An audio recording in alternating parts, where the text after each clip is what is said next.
Hello, welcome to the executive summary portion of the final group presentations for political science class number 6553 at Arkansas State University. It's fall session 1, 2017. My name is Wes Tavigi. Our group includes myself, Erica Ramirez Castillo, Mallory Couples, and Sebastian Migdal. There are 3 intended groups of people for audience members that this presentation and the executive summary are targeted towards.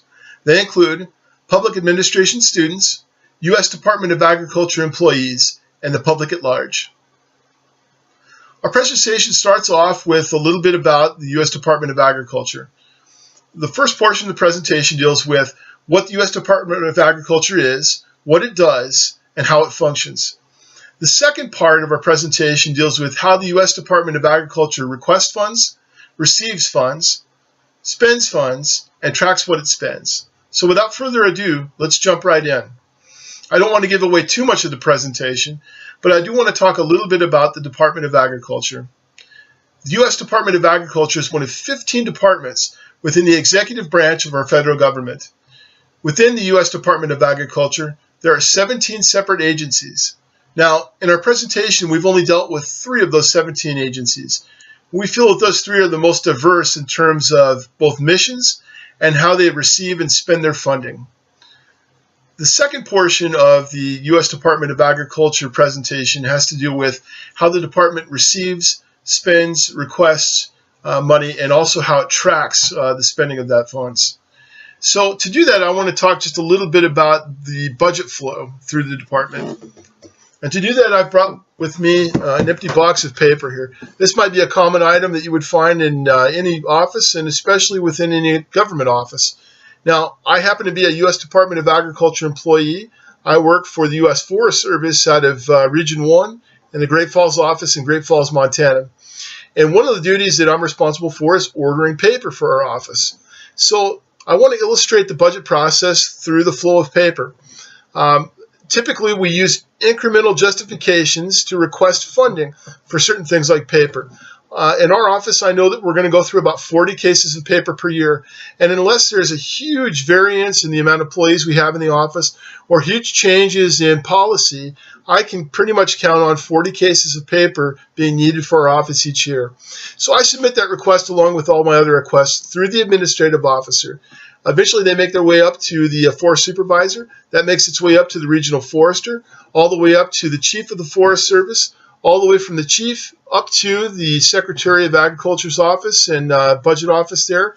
And then from there, it makes its way up to the Office of Management and Budget with the President of the United States. From there, those requests make their way over to Congress in the subcommittees. Once they make their way through the subcommittees and committees, they flow out to the House and Senate floors. They're voted upon. If they're passed, they make their way back to the President of the United States, signed, and then the flow of money comes down from there. That makes its way down to the department, agency, region, and eventually down to the unit level, which would be the forest level for my purposes. Once the funding is approved, in terms of paper, of course, some of those accounts are held at the unit level and some are held at the regional level. In this case, office supplies, and this supply of money for paper, for instance, is held at the regional level in what's called a cost pool account. That means those costs and expenses and funds are shared across the region for office supplies. Now, once I have the funding, I would make a request for the paper through my supervisor. I would submit a requisition. Once a requisition is approved, I would order that paper. When the paper comes in, I would take the original requisition along with the receipt from the company that we purchased the paper from, and I would take that with a bill of lading or with an invoice to show that we received that product.